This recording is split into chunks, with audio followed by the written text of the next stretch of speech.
Ever feel like mornings with your toddler are a race against the clock? Mm. Except you're not sure what the finish line even looks like. Mm. I'm right there with you. But today we're taking a deep dive into expert strategies to make those early hours run smoother, maybe even enjoyable. Mm. I'm particularly excited because we have some unique advice from a parenting coach on how to really set ourselves up for success, starting the night before. That's right.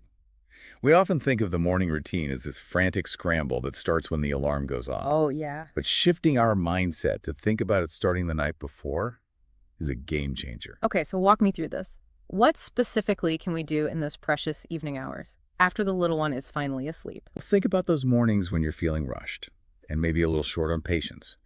Anything you can do to ease that pressure the night before is a win.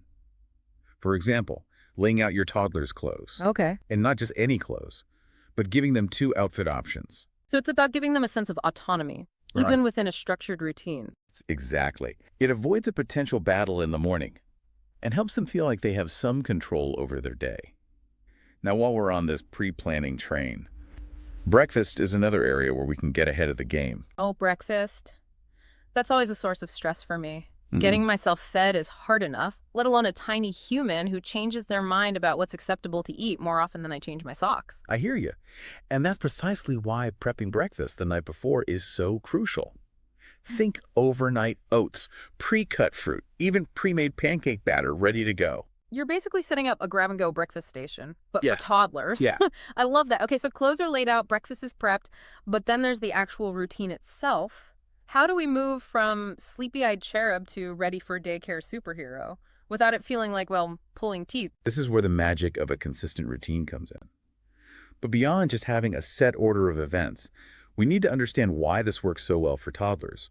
Their brains are still developing that executive function, that ability to switch gears easily. So a predictable routine reduces their anxiety and actually frees up their mental energy for learning and exploration. So it's not just about making our lives easier. It's actually beneficial for their development. Right. That's a win-win.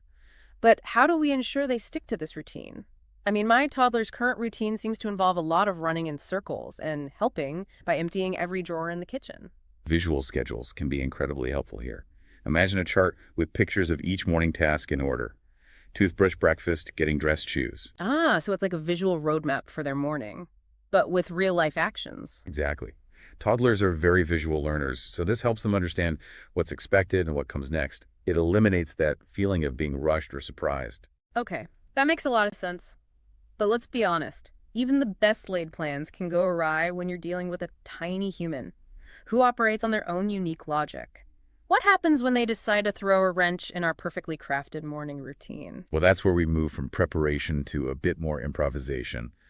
But even then, there are some strategies we can use to navigate those, shall we say, spirited moments with a bit more grace. All right, I'm all ears.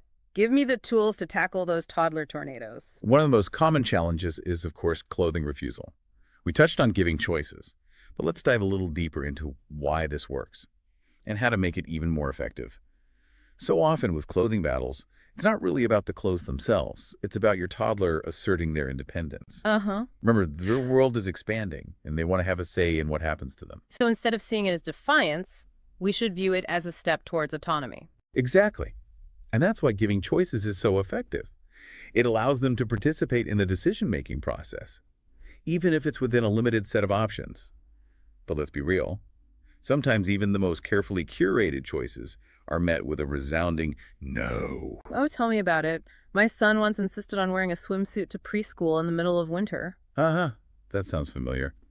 When that happens, you can try tapping into the power of play instead of arguing. You can try saying something like, wow, look at this shirt. It gives you super strength. Do you want to try it on and see how strong you feel? I love that, turning getting dressed into a superhero adventure.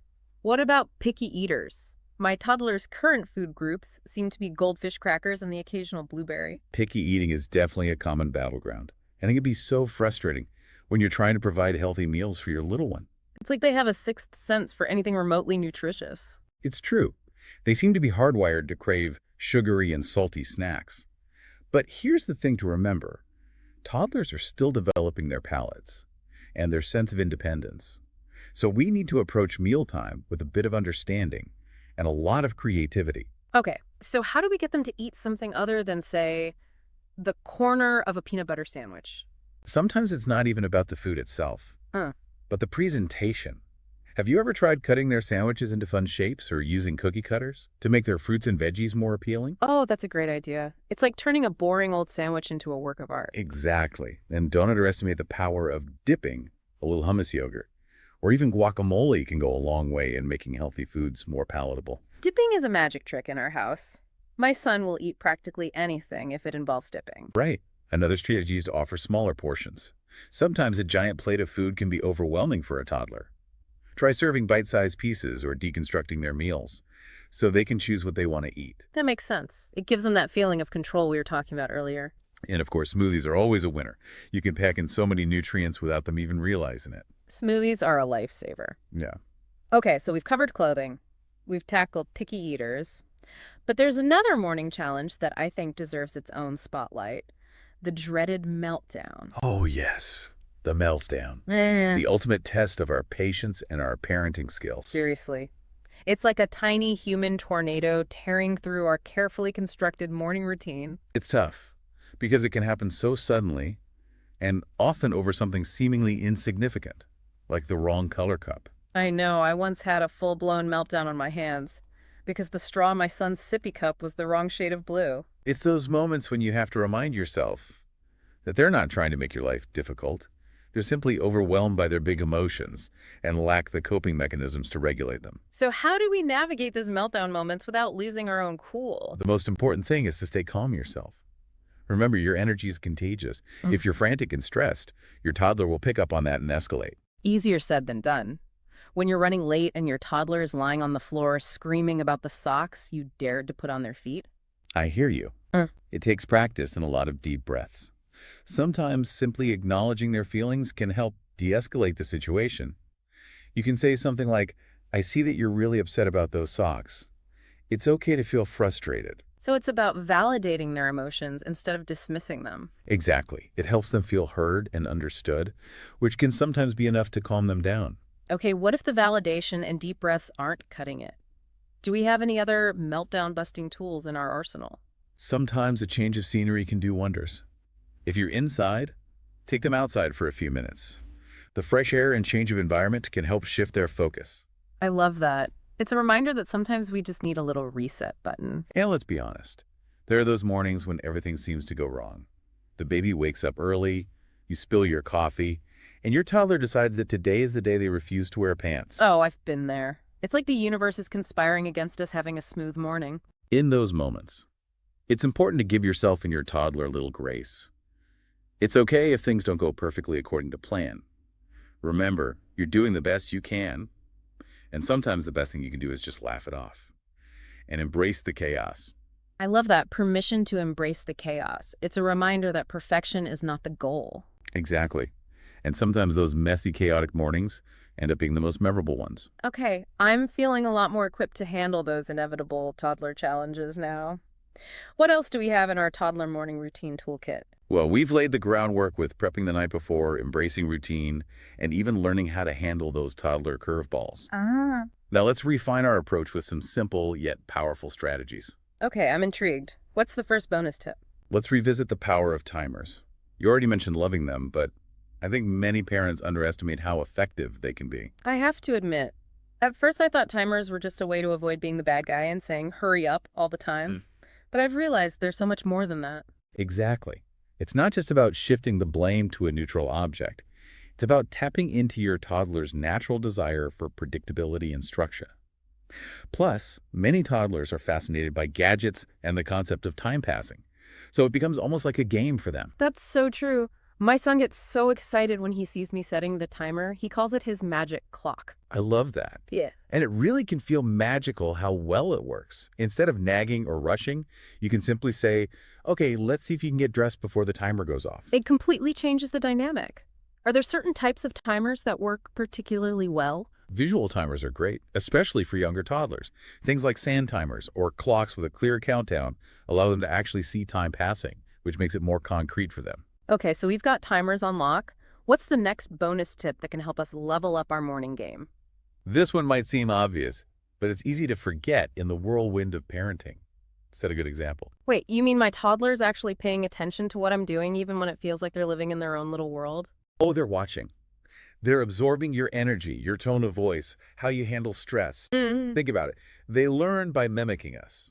So if we're constantly rushing stressed and raising our voices, guess what? They're going to mirror that behavior right back to us. Okay.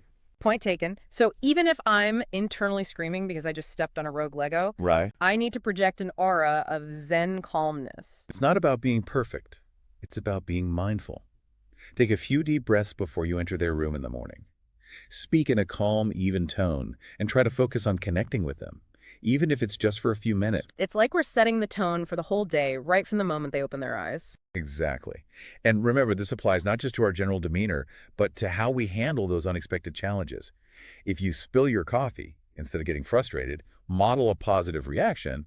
You can say, oops, I made a mess. Let's clean it up together. That's such a good reminder. I think sometimes we underestimate how much our toddlers are learning from us, even in those seemingly insignificant moments.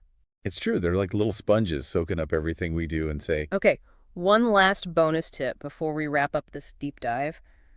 What's the secret sauce for making those tricky transitions? You know, those moments when you need to move from one activity to the next a little smoother. well, we've already talked about timers, and they can be super helpful here. Yeah. But another strategy is to give your toddler a heads up about what's coming next. Instead of abruptly saying, time to get dressed, try giving them a 5-minute warning. You can say something like, hey, in 5 minutes, it's going to be time to put on our clothes. Oh. What do you think you want to wear today? That gives them time to mentally prepare for the transition instead of feeling like they're being rushed or surprised. Exactly. It also gives them a little bit of control, which, as we've discussed, is so important for toddlers. This has been so incredibly helpful. I'm feeling much more confident about tackling our morning routine, even on those days when things don't go exactly according to plan. Any final words of wisdom before we wrap things up? Remember that every toddler is different, and there's no one-size-fits-all approach. It's all about finding what works for you and your family. Don't be afraid to experiment. Try different strategies and adjust as your toddler grows and changes. So true. Parenting is all about trial and error and constantly learning and adapting. And above all, remember to enjoy those little moments, even amidst the chaos. Those early morning snuggles, the silly songs you sing while brushing teeth, those are the memories you'll cherish long after they've outgrown their toddler years. Beautifully said. Thanks for joining us for this deep dive, everyone. We hope you've learned some valuable tips and tricks to make your mornings with your little one a little smoother, a little calmer, and a lot more enjoyable. And remember, even when it feels like you're barely surviving, you're actually doing a great job.